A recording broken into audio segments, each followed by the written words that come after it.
Bu mahnı İspaniyadan ad çəkilməsi istəməyən birindən Fatoş xanımın ad gününə hədiyyə edilir.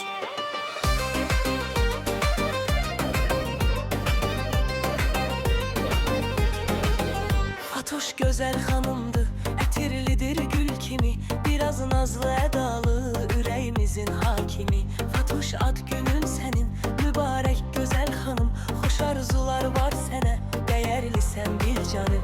Mayın 3'üdür ad günün, sən gəlmisən dünyaya, güneş kimi nur saçır bənzəyirsən sən aya.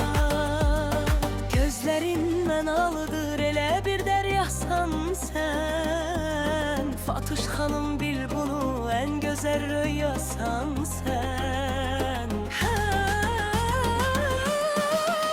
Həsr olunub bu mahnı Fatoş xanım sənin üçün, təbriklər yeni yaşın, aşk günün olsun hər gün. Həsr olunub bu mahnı Fatoş xanım sənin üçün, təbriklər yeni yaşın, aşk günün olsun hər gün.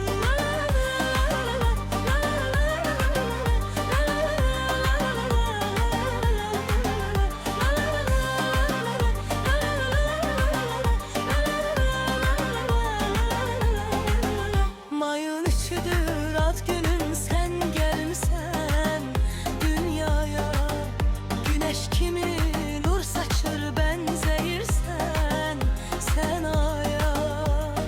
Gözlerin mənalıdır elə bir dəryasan sen, Fatoş xanım bil bunu, ən gözəl röyasan sen.